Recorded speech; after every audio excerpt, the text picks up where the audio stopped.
예수님 믿으면 꿈같은 일이 일어났습니다. 기적과 축복의 주인공이 됐습니다. 나를 통해 한 영혼을 구원했습니다. 할렐루야. 오늘 여러분 본문 말씀에 집과 재물은 조상에게서 상속하거니와 슬기로운 아내는 여호와께로서 말미암는다. 할렐루야. 거기다 이렇게 슬기로운 남편은 여호와께로서 말미암는다. 이렇게 적용하셔도 되겠어요. 오늘 이 자리에는 청년만 있는 게 아니라 이미 결혼하셨고 또 어떤 분들은 자녀가 장가 시집 가서 손주를 보신 분도 계세요. 그러니까 이 말씀이 나한테는 필요 없는 말씀인가 이렇게 생각할 수도 있지만 여러분, 결혼이라는 것은 인간에게 주신 하나님의 축복의 제도인 줄로 믿습니다. 그래서 우리가 이 가정을 이룸에 있어서 앞으로 이제 가정을 이루어야 될 사람이나 이미 이룬 사람이나 우리가 오늘 말씀을 통해서 하나님의 음성을 듣고 하나님이 주시는 지혜를 깨달으면 여러분 가정을 이룰 분들이 아름다운 가정을 이루게 될 것이고 또 지금 가정을 이룬 분들이 하나님 안에서 어떻게 가정을 세워갈 것인가 방향을 잡게 될 줄로 믿습니다. 할렐루야. 여러분 옆 사람하고 인사합니다. 예수 믿으면 꿈같은 일이 일어납니다. 할렐루야. 어떤 사람은 젊음의 사랑을 이렇게 표현합니다. Love is blind. 앞이 가려져 있다는 거예요. 맹목적인 사랑이다. 뭐 불장난이다. 이렇게 얘기하는 사람들도 있습니다. 근데 중요한 것은 그런 사람이 자신이 중요하게 생각하는 일을 결정하는 걸 보면은 그 사람의 가치관이나 그 사람의 인생관을 볼 수가 있는 거예요. 다시 말하면 어떤 상대를, 어떤 배우자를 선택하는가 이걸 보면은 그 사람의 가지고 있는 생각을 잘 드러날 수가 있습니다. 그리고 더 나아가서는 그 가정이 어떤 모양이 될까까지도 때로는 짐작을 할 수 있을지 모르겠어요. 중요한 것은 배우자를 구함에 있어서 사람들은 대부분 자기와 비슷한 믿음의 수준을 선택한다는 거예요. 여러분, 이게 참 중요하고 어려운 얘기입니다. 아주 내가 믿음이 요만큼밖에 없는데 믿음이 이만큼 있는 사람을 만나지 않는다는 거예요. 반대로 내가 믿음이 이만큼 있는데 믿음이 요만큼 있는 아니면 안 믿는 또 그런 사람을 만나는 경우는 흔치 않다는 거예요. 대부분은 어떻게 돼요? 내가 가지고 있는 믿음의 수준과 비슷한 사람을 만나게 돼요. 왜 그럴까요? 대화가 돼야 되잖아요. 그죠? 뭔가 공감이 돼야 되잖아요. 그죠? 근데 나는 정말 좀 극단적인 얘기인지 모르지만 나는 하나님 없이 못 살아. 나는 무조건 뭐 선교사로 나갈 거야. 나는 무조건 뭐 목회를 할 거야. 막 이런 사람이 정말 믿음이 하나도 없는 사람을 만나는 경우는 많이 없겠죠. 그죠? 전혀 없다고는 제가 말씀 못 드려요. 사람이 일이기 때문에. 그러나 많이 없어요. 왜? 자기가 생각하는 수준, 세상에서 여러분 어떤 그런 수준도 있잖아요. 그죠? 자기 수준에 맞는 뭐 아니면 자기 수준보다 높은 뭐 이런 경우들을 생각하잖아요. 근데 이 믿음 안에서는 내 믿음을, 내가 가지고 있는 믿음의 수준 이상의 사람을 만나는 것은 흔치 않다라는 거예요. 중요한 것은 여러분, 우리가 결혼을 할 때, 가정을 이룰 때 내 삶에 있어서 가장 중요한 부분이라면 가장 중요한 일을 처리할 때 얼마나 더 하나님을 의뢰하고 얼마나 더 하나님의 뜻을 구하는가, 이것이 모든 일에 대한 자세를 보여주는 거예요. 바라고 나기는 여러분 정말 어떤 일을 결정할 때든지 하나님의 뜻을 구하고 하나님이 원하시는 것이 무엇인가 하나님을 신뢰하고 하나님께 묻고 하나님을 바라보고 나가시길 주님의 이름으로 축원합니다. 그래서 여러분 성경적인 결혼, 성경적인 과정은 몇 가지를 얘기하려고 합니다. 모든 걸 다 얘기할 수는 없겠지만 첫 번째는 따라합니다. 거룩한, 큰 소리로 해야죠. 거룩한 삼각관계를 이루어야 됩니다. 거룩한 삼각관계. 요즘 여러분 젊은 사람들을 만나면 어떻게 해요? 둘이 좋으면 됐지 뭐가 중요해? 맞는 말이에요. 두 사람이 잘 맞아야 되겠죠. 그죠? 다른 어떤 것보다도 두 사람이 잘 맞으면 되겠어요. 그런데 이 결혼은요, 두 사람이 생각하는 것처럼 그냥 당사자만의 문제는 아닙니다. 나아가서는 하나님과 나와의 관계의 문제고 하나님과 나뿐만 아니라 나와 어떻게 해야 돼요? 부모와의, 가족과의 문제고 또 하나는 더 나아가서는 이 사회와 이웃과의 문제입니다. 그래서 오늘 이 시간에 모든 것을 다 설명할 수는 없지만 분명한 것은 여러분 그리스도인이라면 이 배우자를 선택하고 결혼하고 가정을 이룰 때 그 중심에 그리스도가 있기를 주님의 이름으로 축원합니다. 할렐루야. 그분을 맨 앞에다 세워놓고 어떻게 돼요? 그분을 바라보며 나아가야 돼요. 그래서 거룩한 삼각관계라는 거예요. 그림을 좀 보여주세요. 제목이 나오면. 예. 여러분, 중심에 누가 있습니까? 하나님이 있잖아요. 그죠? 그리고 남편이 있고 아내가 있어요. 그래서 그 남편과 아내가 서로만 바라보는 게 아니라 그 중심에 하나님을 모시고 같이 한 곳을 바라보니까 결국은 어떻게 될까요? 서로 만날 수밖에 없겠죠. 한 곳에서. 그런데 부부가 서로를 바라보다가도 사람이 항상 뜻이 맞나요? 안 맞을 수 있잖아요. 그죠? 비껴가는 경우도 있잖아요. 뭐 다툴 수도 있고. 만날 수가 없어요. 못 만나는 경우가 생기는 거예요. 그런데 하나님을 중심에 두고 나아가면 여러분 그 하나님 안에서 만나게 되는 줄로 믿습니다. 그래서 서로 좋을 때뿐만 아니라 다툴 때, 의견이 안 맞을 때, 뭔가 문제가 생겼을 때라도 어떻게 돼요? 하나님 안에서 해결점을 찾게 되는 거죠. 여러분 동상이몽이라는 말이 있잖아요. 무슨 말이에요? 서로 다른 꿈을 꾸는 거예요. 같은 자리에 있으면서 한 입을 듣고 잠을 자는 그런 사이인데 서로 다른 생각을 하는 거예요. 다른 꿈을 꾸는 거예요. 그러니까 같은 곳에 있지만 결국은 어떻게 될까요? 거꾸로 가버리겠죠. 그죠? 저 삼각형을 뒤집으면 거꾸로 가버리겠죠. 하나인 줄 알았어요. 의견이 맞는 줄 알고 내 사람인 줄 알았어요. 그런데 서로 다른 생각을 하고 있는 거예요. 이런 가정이 행복할 수가 없습니다.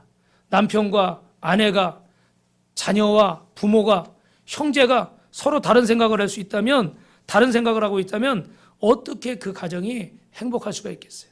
여러분 하나님 안에서 거룩한 삼각관계가 되시기를 바랍니다. 할렐루야. 그 뒤에 십자가 이렇게 나오는 그림이 있는데요. 예. 빨리 보여주세요. 예. 이렇게 부부가 주님을 바라보는 거예요. 한 군데를 바라보는 거예요. 여러분 또 하나, 두 번째는 따라합니다. 그리스도인은 옆으로 서서 사랑해야 됩니다. 옆으로 서서 사랑한다는 게 무슨 얘기일까? 여러분 제가 좀 전에 말씀드린 것처럼 사람은 어떻게 해요? 서로 마주보고 사랑하잖아요. 그죠? 서로 마주보고 사랑하니까 앞면을 장점이라고 말하면 서로의 뭐만 보고 결혼을 하는 거예요? 장점만 보고 결혼하는 거예요. 그죠? 그래서 살다 보니까 장점만 보여요? 단점도 보여요? 단점이 당연히 보이죠. 그러니까 뭐 나중에 가서 뭐 성격이 맞네, 안 맞네, 뭐가 잘못됐네, 이런 이야기들이 나오는 게 결국은 어떻게 돼요? 결혼 전에 바라봤던 그 장점만 보다가 단점을 보게 되니까 그러는 거예요. 그래서 저는 주례할 때 그렇게 얘기하죠. 여러분, 주례자 앞에 이 신랑과 신부가 이렇게 서 있잖아요. 그죠? 어떻게 서 있어요? 옆으로 서 있잖아요. 옆으로 서 있잖아요. 옆으로 서서 누굴 바라봐요? 주례자를 바라보잖아요. 그러니까 우리도 옆으로 서서 서로 손을 잡고 어떻게 돼요? 하나님을 바라보는 거예요. 근데 옆으로 서서 바라보면 상대방의 어디가 보여요? 앞면도 보이고 옆면도 보이고 어디도 보여요? 뒷면도 보이는 거예요. 할렐루야. 앞면이 여러분 장점이라고 했다 그러면 뒷면은 뭘까요? 단점이겠죠. 그죠? 그래서 상대방의 장점도 볼 수 있고 단점도 볼 수 있다면 여러분 그 가정은, 그 결혼은 행복한 결혼이 되고 가정이 될 줄로 믿습니다. 할렐루야. 여러분 이렇게 집중을 하세요. 하나님의 말씀을 놓치지 않겠다는 마음을 가지셔야지 세상의 어떤 이야기 듣듯이 그렇게 들으시면은 말씀은 의미가 없어요. 왜냐하면 제가 전에도 말씀드렸지만 다음이나 네이버 같은데 무슨 어떤 거 이렇게 치잖아요. 그럼 그 뭐죠? 그 티인가요? 뭐 그런 아주 외국에서부터 유명한 강연들 있잖아요. 막 5분짜리, 10분짜리 이런 거 대단한 강연들이 많이 있어요. 제가 그걸 보면서 막 감동을 받아. 어쩜 저렇게 재밌게 하냐? 어쩜 저렇게 감동적이냐? 어쩜 저렇게 멋있냐? 너무너무 저도 도전을 받아가지고 그걸 제가 일부러 보면서 저렇게 설교를 해야 되겠다. 막 이렇게 도전도 받거든요. 그런데 여러분, 그런 강연이 아무리 대단해도 하나님의 말씀을 듣는 것과 다르시다는 걸 알아야 돼요. 고개를 끄덕이는 분이 한 분밖에 없네요. 왜냐하면 하나님의 말씀은 따라합시다. 살았고 운동력이 있어. 우리의 혼과 영혼과 간절을 찔러 쪼갭니다.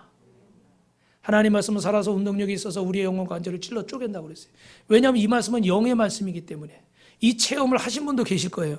그리고 또 이 체험을 못 하셔서 목사님 그 좋은 얘기 듣는 거라 설교 듣는 거랑 별 차이가 없는데요, 이러신 분도 계실지 모르겠어요. 근데 분명한 것은 하나님의 말씀은 영인 줄로 믿습니다. 이 말씀이 여러분의 삶에 박히면 절대 변화되지 않던 사람이 변화되고 절대 이루어질 수 없는 기적도 나타나는 줄로 믿습니다. 그래서 제가 말씀 붙잡고 말씀을 읽고 쓰고 기도해서 아픈 사람을 그렇게 기도해 주는 이유가 거기 있는 거예요. 왜? 하나님 말씀은 영이기 때문에. 예수님이 채찍에 맞으므로 내가 나음을 입었느니라. 할렐루야. 이 말씀은 단순한 글이 아니라 영인 거예요. 왜요? 하나님이 말씀으로 천지를 창조하셨어요. 그래서 그 말씀이 곧 하나님이신 거예요. 그러니까 여러분이 하나님 말씀을 믿으면 하나님을 믿는 것이고 그 말씀을 믿을 때 여러분 삶에 기적이 나타나는 줄로 믿습니다. 할렐루야. 그래서 우리는 하나님의 말씀을 오늘 대언하는데 오늘 여러분 이 말씀을 오늘 보니까 병원에 입원해 계신 분도 계시고 지금 또 갑자기 그 코로나 확진자 옆에 있어가지고 지금 또 자가격리하는 분도 지금 계셔요. 그래가지고 오늘 못 오시고 영상으로 예배 드리는 분들이 있지만 분명한 것은 여러분 하나님의 말씀으로 들을 때 기적이 나타날 줄로 믿습니다. 여기서 단순히 앞면을 보고 뒷면을 보고 옆으로 서서 사랑해라 장점 단점을 다 봐야 된다. 이거는 단순한 여러분 인생의 경험이나 어떤 유명한 국회의원이 와서 줄에서 하는 게 아닙니다. 하나님의 말씀을 전하는 거예요. 하나님의 말씀은 여러분 우리가 서로의 장점만 바라보지 말고 서로의 단점도 바라보라고 말씀하는 줄로 믿습니다. 그래서 부부가 옆으로 서서 서로 손을 잡고 하나님 한 분을 바라보는 거룩한 삼각관계 안에서 어떻게 돼요? 서로의 장점과 서로의 단점을 같이 봐주는 거예요. 전에 말씀드렸는지 모르겠는데 우리 그 유명한 대전 중문 침례교회 장경동 목사님이라고 계시잖아요. 아주 그 얼굴 여러분 기억나시죠? TV에 자주 나오셨잖아요. 저 목사님이 신혼 초에 결혼해가지고 신학교 다니고 사모님은 생계를 이어가야 되니까 탁구장을 조그맣게 이렇게 했던 것 같아요. 근데 목사님이 이제 신학교 가고 나면 이분이 탁구장을 운영하는데 애기 업고 있잖아요. 근데 혼자 오는 손님이 있대요. 그러면 사람이 없으니까 그냥 가야 되니까 사모님이 애기 업고 쳐주는 거야. 근데 치다 보면 어떻게 가만히 서가지고 돼요 이게? 안 되잖아요. 그죠? 막 이렇게 움직이다 보니까 어떻게 돼? 허리에 무리도 가고 이렇게 다치는 거예요. 그리고 또 이제 어려울 때니까 시래기 주워다 국 끓이기도 하고. 근데 중요한 것은 이 사모님이 그 얘기를 그때 한 게 아니라 나중에 교회가 조금 이렇게 자리를 잡고 부흥이 됐을 때 그 얘기를 하는 거예요. 만약에 그때 힘들 때 막 나 오늘 이게 손님 이렇게 탁구 쳐주다 에어컨 치다 허리 다쳤다 뭐 했다 못 살겠다 뭐 지금 뭐 먹을 게 없어가지고 돈이 없어 시래기 주워다 국 끓였다 그러면 이 목사님이 어떻게 할까요? 신학교를 다니까 못하니까 아마 내가 가장이고 남편이고 아버지니까 책임감 때문에 아니 뭐 하나님 책임도 안 져주고 나 안 해 뭐 그리고 아니면 뭐 휴학계 내고 이랬을지도 모르겠어요.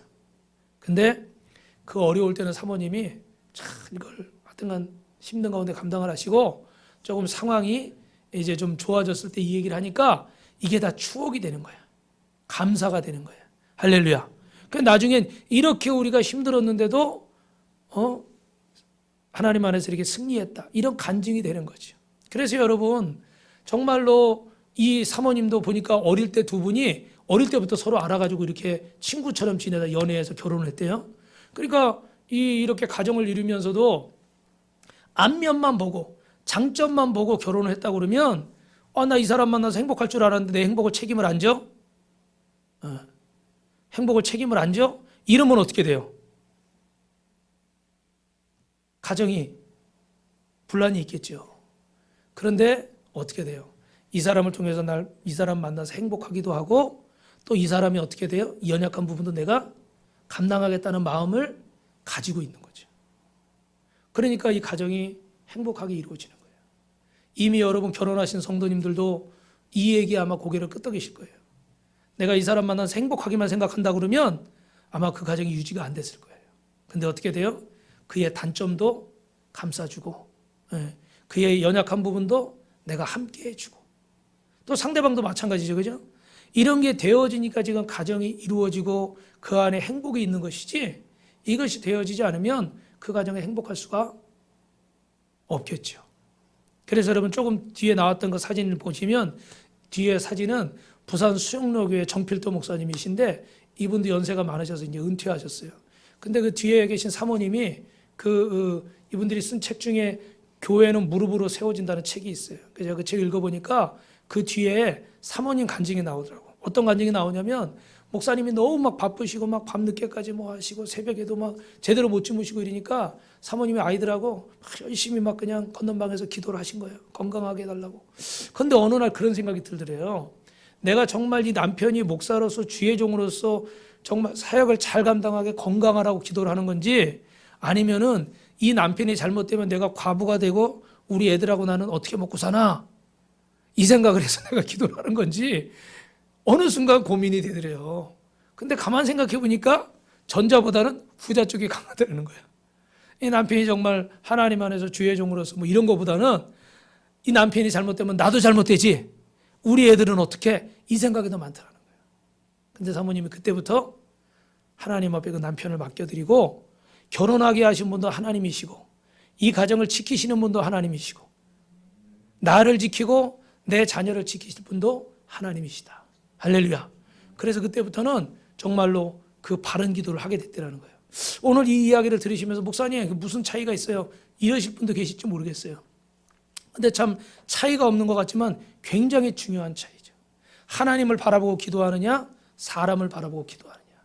사람을 바라보고 남편만 믿고 아내만 믿으면 실망하고 낙심할 때가 너무 많은 거예요.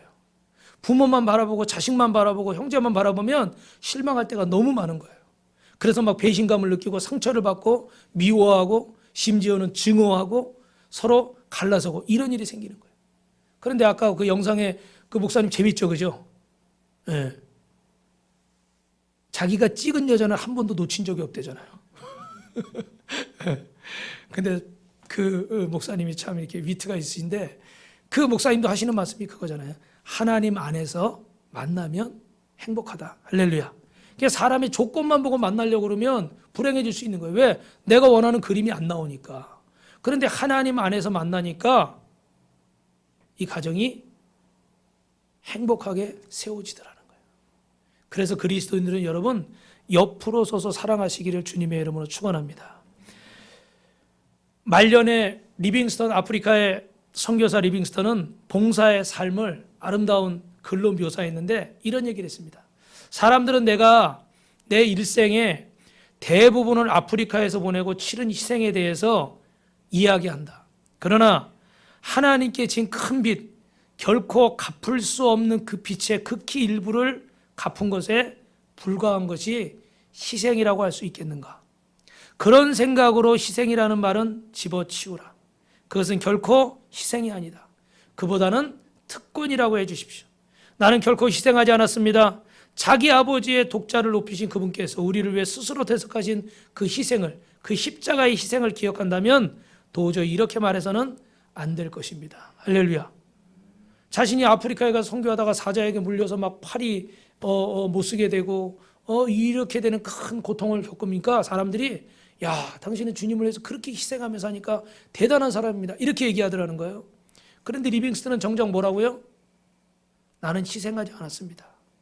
나를 위해서 당신의 독생자를 내어주셔서 십자가에 죽으시기까지, 목숨을 내어주시기까지 나를 사랑하신 그 십자가의 사랑이 있는데 어떻게 내가 그분 앞에서 감히 희생이라는 말을 할 수 있겠습니까? 나는 희생한 것이 아니라 그 갚을 수 없는 그 큰 은혜에 대해서 조금이라도 보답할 수 있는 특권을 얻은 것입니다. 특권. 그 고통이, 그 어려움이 특권이라는 거예요. 저도 이 이야기를 읽으면서 참 많이 찔리더라고요. 내가 주님을 위해 희생한다 생각하고 헌신한다 생각하고 이렇게 생각하고 있는데 그건 희생이 아니라 특권이라는 거예요. 여러분 오늘 이렇게 일주일 동안 열심히 일하시다가 피곤하고 쉬고 싶고 어디 갈 때도 있는데 이렇게 하나님 앞에 나와서 예배 드리는 거, 이거 참 대단한 희생이죠. 그죠? 그런데 여러분 희생을 넘어서서 이것은 더 위대한 특권인 줄로 믿습니다. 정말 죽을 수밖에 없는 이 죄인을 구원하셔서 예수님이 십자가의 사랑으로 나를 구원해서 하나님 자녀 삼으셨기 때문에 세상의 어떤 다른 일들을 뒤로하고 오늘 이 자리에 나와서 하나님 앞에 예배할 수 있다는 거, 살아계신 하나님의 말씀을 들을 수 있다는 거, 특권인 줄로 믿습니다. 옆 사람하고 인사합시다. 성도님은 보통 사람이 아닙니다. 제가 브릿지를 전도하신 분이 있는데 이분이 지난주에 교회 오시기로 하셨는데 이렇게 또 못 오셨어요. 또 이번 주에도 제가 이렇게 오시게 하려고 그러니까 목사님 마음의 준비가 아직 안 됐습니다. 마음의 준비가 되면 가겠습니다. 여러분 이 성전에 그냥 오는 것 같지만요, 그냥 올 수 있는 게 아니에요. 뭐 마음의 준비도 필요하고 뭐 다 필요하겠죠. 근데 여러분 정말 하나님이 선택한 사람이 이 자리에 있는 줄로 믿으시기 바랍니다. 아, 그럼 목사님 저 건너편에 저쪽 교회는 뭐예요? 아, 거기도 하나님이 선택한 사람들이죠. 중요한 것은 하나님의 특별한 은혜인 줄로 믿습니다. 여러분 결혼 생활을 하면서 상대방을 위해서 내가 희생하고 내가 참고 내가 절제한다고 그럴 때, 내가 일방적으로 희생당한다고 생각할 때 사람은 어떻게 돼요? 참기가 어려운 거예요. 그런데 이 결혼이, 이 가정이 내 희생이 아니라 하나님이 내게 주신 특권이다. 아멘을 아무도 안 하네. 하나님이 내게 주신 특권이다. 예. 저는 가끔 우리 사모님하고 우리 자녀들하고 이렇게 있을 때, 어제도 이렇게 저녁에 우리 그 두 분께서 저녁 식사를 준비하시더라고. 그래서 막 그냥 생선을 이렇게 막, 우리가 그걸 하나 선물을 받았어요. 이거 뭐죠? 에어프라이기. 그래가지고 그거가 들어온 이후로 자기들이 자꾸 뭘 하려고 그러더라고. 그래서 한두 달 전에 그게 생겼는데 거기다 뭐 고등어를 막 이렇게 하고 막 뭘 하더라고요. 그래가지고 막 잘 차려주고 그러는데, 그 어떻게 돼요? 행복하죠. 행복해. 이게 어떻게 해요? 특권인 거예요. 누구나 다 누리는 것 같지만 누구나 누릴 수 있는 게 아닙니다. 하나님의 특별한 은혜. 여러분 내 마음에 안 든다 이럴 수도 있겠지만, 오늘 이 사람을 만나서 우리가 가정을 이루고 또 이렇게 만날 수 있는 이 모든 것들이 하나님이 우리에게 준 특권인 줄로 믿으시기를 주님의 이름으로 축원합니다. 우리 옆에 분하고 다시 한번 인사합니다. 감사합니다. 세 번째로는요, 여러분 따라합시다. 레디메이드를 위해 기도합시다. 레디메이드라는 말은 영어 단어로만 말하면 기성품, 기성품 만들어진 양복 이런 거.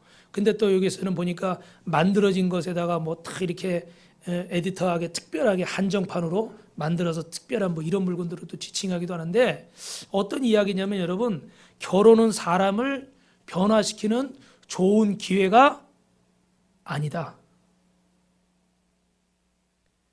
좋은 기회라고 생각을 하는데 결혼은 사람을 변화시키는 좋은 기회가 아니다.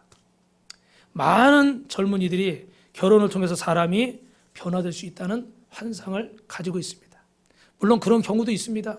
아내의 기도를 통해서, 남편의 기도를 통해서 배우자가 예수님을 믿게 되는 그런 간증들도 수없이 많이 있습니다. 그런데 결혼은요, 사람을 근본적으로 변화시킬 수 없어요. 처음에 말씀드린 것처럼 오직 하나님의 말씀만이 사람을 변화시키는 줄로 믿습니다. 많은 사람들이, 많은 젊은이들이 결혼하면 불신자인 이 남편감도 아내감도 예수 믿고, 믿음이 약한 사람도 믿음이 강해지고 이런다는 생각으로 결혼을 합니다. 그런데 사실은 여러분, 제가 조심스럽지만 냉정하게 드리는 말씀은 그건 큰 모험입니다. 사람이 변화된다는 것은 굉장히 어려운 것이죠. 정말 성령의 역사가 아니고는 사람이 변화되는 것은 어렵습니다. 결혼을 위해 기도하는 사람들은 레디메이드, 즉 이미 믿음 위에 서 있는 사람을 만나시길 주님의 이름으로 축원합니다. 저는 그 전에 신학생 때 우리 그 자매분들이, 좀 나이가 있는 자매분들이 철야하고 작정 기도하고 그러면 왜 기도하냐 그렇게 물어보면 배우자 놓고 기도한다고, 결혼을 위해서 기도한다는 거예요. 그래서 제 20대 때는 이해를 못 하겠더라고. 그냥 내가 좋아하면 결혼하면 되는 거지 뭘 저렇게 철야까지 하고 그러나. 근데 이게 인생을 지나면서 살다 보니까 기도가 필요할까요? 안 필요할까요? 필요하더라고요. 정말 필요하더라고요. 군대 갈 때는 몇 번 기도하고 할 때는 몇 번 기도하고 이런 기도도 있는데, 결혼할 때는요 정말 기도가 많이 필요하더라고요. 왜냐하면 이거는 한 번 선택하고 마음에 안 든다고 물를 수가 있어요? 물러서는 안 되는 일이잖아요. 그죠? 그러니까 이 결혼은 참 중요한 일이거든요. 그런데 사람들은 이 일을 좀 쉽게 생각하는 것 같아요. 얼마든지 내가 이 사람을 변화시킬 수 있고 바꿀 수 있고, 제가 저번에 그 말씀 드렸잖아요. 그 이동원 목사님이, 그 사모님이 이게 누구 흉보고 이런 법이 없는데 그냥 기도할 때 하나님 누구를 불쌍히 여겨 주옵소서 그러면은 누가 지금 속상하게 하는구나 그냥 이렇게 생각을 했다는 거예요. 그래서 그냥 그런 줄 알고 있는데 어느 날 외출했다가 집에 들어오는데 어떻게 해요? 사모님의 기도 소리가 들리는데 하나님 우리 남편을 불쌍히 여겨 주옵소서 막 그러고 기도를 하시더라는 거예요. 그래서 순간 어떻게 해요? 아 내가 또 속을 썩였구나. 내가 또 마음을 아프게 했구나. 이렇게 생각했다는 거예요. 야 그런 뭐 유명한 그런 훌륭한 목사님들도 뭐 결혼 생활에는 다 이런 장단점이 있어요. 근데 분명한 것은 여러분 우리가 이 믿음의 사람을 만나려고 기도하는 것이 이기적인 것이 아니라 오히려 가정을 든든히 세우고 내 믿음을 세우는 중요한 방편인 줄로 믿습니다. 할렐루야. 사람에게 습관이라는 건 참 중요하죠. 여러분 예수님은 마태복음 14장 23절에 보니까 새벽 미명에 나가서 기도하셨다고 그랬어요. 그래서 우리도 이렇게 새벽에 또 깨우며 기도하고 그러잖아요. 그죠? 이 습관은 뭐 내가 쉽게 바꿀 수가 있는 것이 아닙니다. 이 습관을 만드는 것이 얼마나 어려운 일인지 모르겠어요.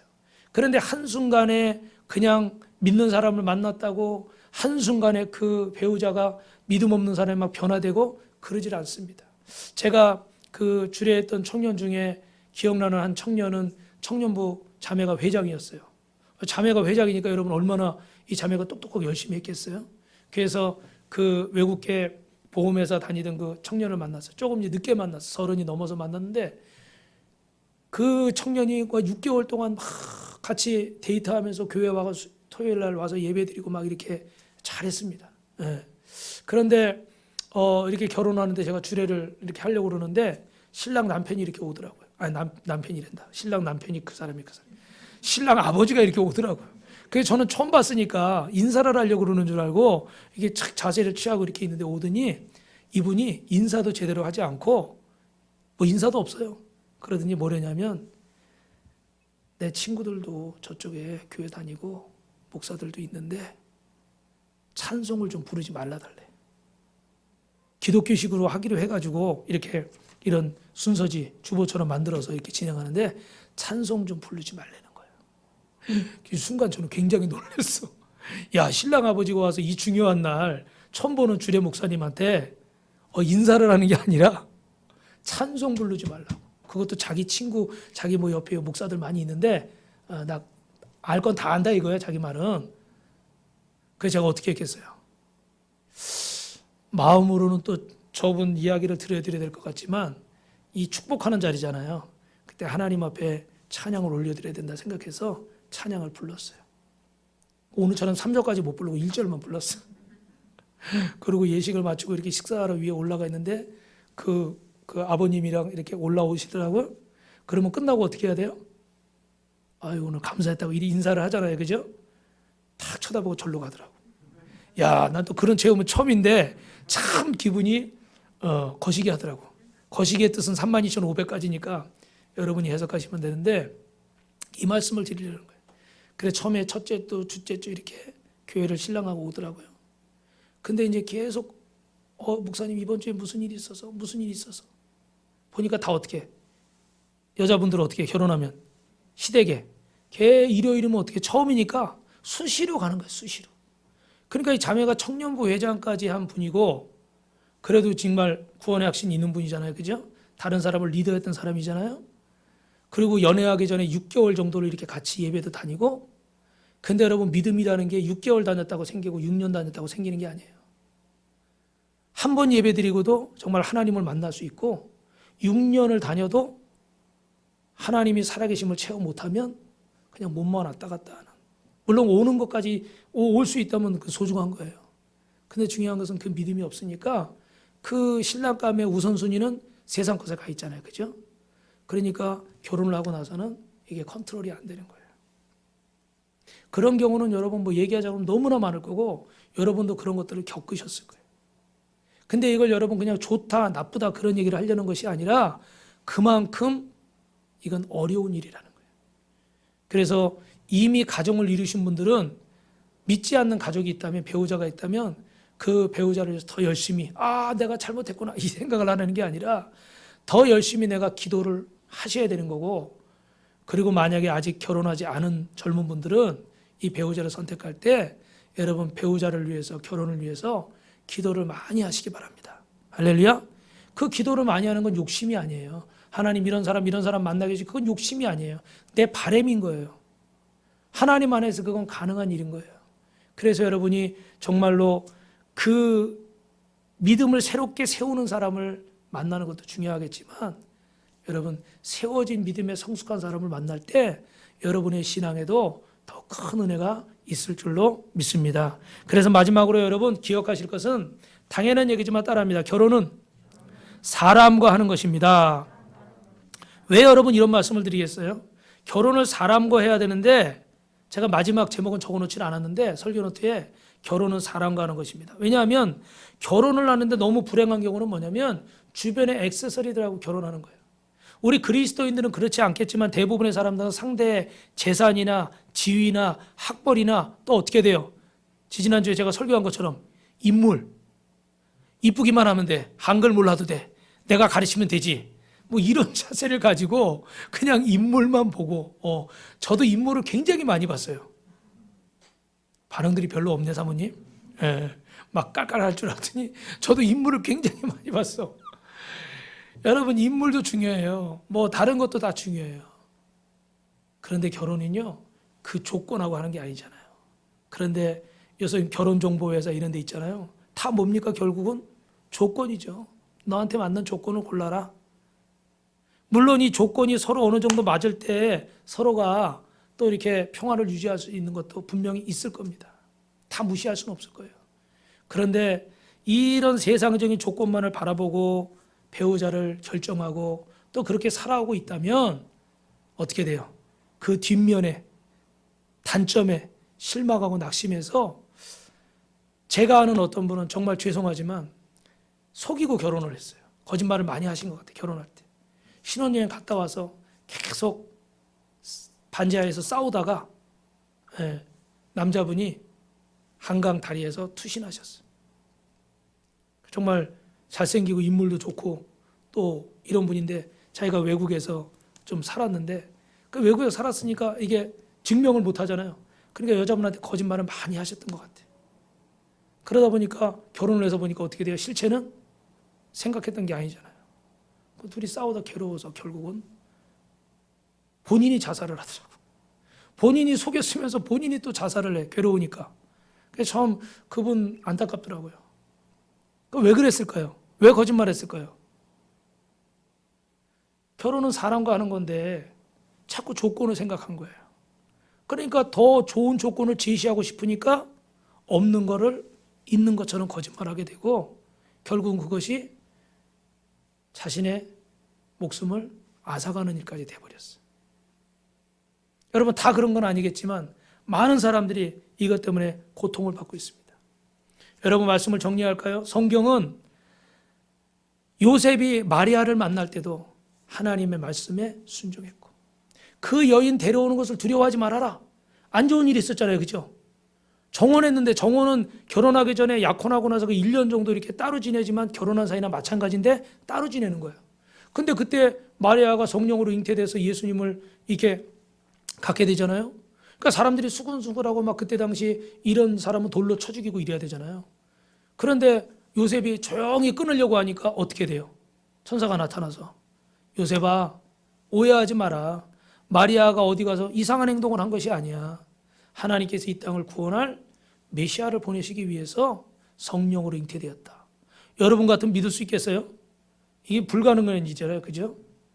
이거는 뭘로 증명하겠어요? 이생적으로 증명하겠어요? 생물학적으로 증명하겠어요? 그런데 요셉은 하나님의 살아계신 걸 믿는 사람이었어요. 그래서 파혼하지 않고 이 여인을 데리고 와서 아름다운 가정을 이룬 줄로 믿습니다. 할렐루야. 그때 요셉이 만약에 거절했다 그러면 이 역사는 또 어떻게 바뀌어갔을지 모르겠어요. 이삭을 보십시오. 아버지가 정해준 리브가와 가정을 이루었어요. 내가 좋아하는 사람, 내 마음에 맞는 사람 물론 중요합니다. 그런데 오늘 마지막으로 드리는 말씀은 이 부모님이 짝지어 주신 대로 하나님이 짝지어 주신 대로 내가 내 인간적인 막 조건만을 따지지 않고 하나님의 뜻을 받아들이는 믿음의 사람들이 있었다는 거예요. 사랑하는 성도 여러분, 오늘 결혼을 해야 되든 결혼을 하셨든 중요한 것은 여러분 하나님의 뜻을 꼭 구하시고 하나님의 뜻 가운데 인도함을 받으시기를 주님의 이름으로 축원합니다. 마지막으로 이 얘기하고 마칠까요? 장편 소설 닥터 지바고라는 그 소설에 보면 그런 얘기가 나오죠. 거기 예브그라프 장군이 그 어린 타냐에게 아버지를 잊어버렸는데 어떻게 헤어지게 됐느냐, 어떻게 잃어버리게 됐느냐 물어보는 장면이 나와요. 그러니까 그 타냐가 뭐라고 하냐면 그 혁명의 와중에 막 그냥 전쟁 같은 난리통에 이렇게 거리는 막 불타고 막 이러는데 이게 아버지 손을 잡고 가다가 내가 놓쳤습니다. 그래서 아버지를 잃어버렸습니다. 이런 식으로 얘기를 했어요. 그랬더니 이 예브그라프 장군이 뭐라고 그러냐면 막 그 타냐에게 다그치는 거야. 너 거짓말하지 마. 솔직히 말해봐. 솔직히 말해봐. 막 다그치는 거야. 그랬더니 타냐가 사실은 우리 아버지가 내 손을 놓고 가버렸어요. 이렇게 얘기를 하는 거야. 그랬더니 예브그라프 장군이 뭐라고 그러는 거야? 진짜 아버지는 사랑하는 자녀의 손을 놓지 않아. 그는 너의 진짜 아버지가 아니야. 닥터 집어가고 너의 진짜 아버지야. 여기서 할렐루야를 해도 되려나? 할렐루야. 그래서 제가 마지막에 주례할 때 그 신랑 신부 손을 잡고 있잖아요. 그래서 지금 잡은 손을 절대 놓지 마십시오. 하나님 아버지 손을 먼저 잡으시고 서로 사랑하는 남편의 손을, 아내의 손을 절대 놓지 마십시오. 정말 사랑하는 사람은 그 손을 놔요, 안 놔요? 안 놔요. 불이 나고 폭탄이 터져도 그 손을 놓지 않는 거예요. 여러분, 하나님 아버지는 여러분의 손을 절대 놓지 않을 줄로 믿습니다. 여러분도 사랑하는 남편과 아내의 손을 절대 놓지 마시고 정말 예수 안에서 행복한 아름다운 그런 가정을 세우시기를 주님의 이름으로 축원합니다. 축원합니다. 그러므로 사람이 그 부모를 떠나서 그 둘이 한 몸이 될지니라. 이러한 일이 둘이 아니요 한 몸이니 그러므로 하나님이 짝지어 주신 것을 사람이 나누지 못할지니라. 아멘. 기도하겠습니다. 우리 한 목소리로 말씀 기억하면서 하나님 이미 가정을 이루신 분은 하나님이 기뻐하는 가정 되게 하시고 또 가정을 이루실 분은 하나님이 기뻐하시는 가정을